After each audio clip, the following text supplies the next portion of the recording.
नमस्कार सभी को। मैं बीएससी एग्रीकल्चर की सेकेंड ईयर की छात्रा हूँ और आज हमारे फील्ड वर्क का डे 1 है। तो चलिए हम आपको ले चलते हैं हमारे पीसीपी फील्ड में, जहाँ हम जीरो टिलेज टेक्निक को क्लोजअप में देखेंगे।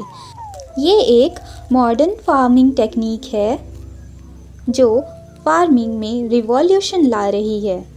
चलिए इसके बेनिफिट्स और कैसे ये काम करती है ये सब समझते हैं।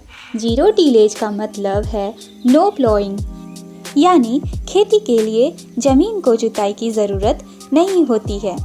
ट्रेडिशनल फार्मिंग में हर साल प्लॉइंग ज़रूरी होती है, बट इस टेक्निक से टाइम और लेबर दोनों की बचत होती है।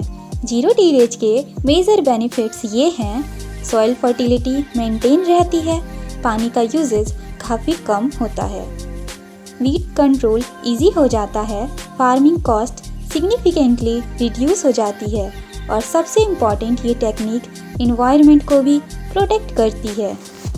यहाँ आप क्रॉप का परफॉर्मेंस देख सकते हैं। जीरो टिलेज की वजह से रूट्स काफ़ी डीप और स्ट्रॉन्ग होती है क्योंकि सॉइल डिस्टर्ब नहीं होती, इसीलिए न्यूट्रिएंट्स प्रॉपर तरीके से प्लांट्स तक पहुंचते हैं। इसका डायरेक्ट इम्पैक्ट क्रॉप प्रोडक्टिविटी पे होता है। जीरो टिलेज के लिए सीड कम फर्टिलाइज़र ड्रिल का यूज़ किया जाता है, जो सॉइल को मिनिमम डिस्टर्ब करते हुए सीड और फर्टिलाइज़र दोनों को एक साथ डिस्ट्रीब्यूट करता है। 1 हेक्टेयर के एरिया में वीट के लिए लगभग 100 से 125 किलोग्राम सीड की ज़रूरत होती है। फर्टिलाइज़र की बात करें तो टिपिकली 120 से 150 किलोग्राम नाइट्रोजन, 60 से 80 किलोग्राम फॉस्फोरस और 40 से 60 किलोग्राम पोटाशियम का एप्लीकेशन किया जाता है। तो फ्रेंड्स, ये थी एक छोटी सी जर्नी जीरो टिलेज के बारे में। इस मॉडर्न फार्मिंग टेक्निक को अडॉप्ट करके फार्मर्स अपनी मेहनत, टाइम और पैसे की बचत कर सकते हैं। तो अब चलते हैं हमारे फील्ड वर्क के डे 2 पर।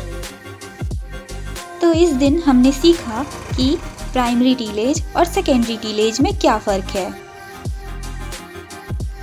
यहाँ हमने रोटावेटर की हेल्प से सेकेंडरी टिलेज करके सॉइल को प्रिपेयर किया और हमने डिफरेंट वैरायटीज़ ऑफ वीट को अपने नेचुरल फार्मिंग वाले फील्ड में लगाया है।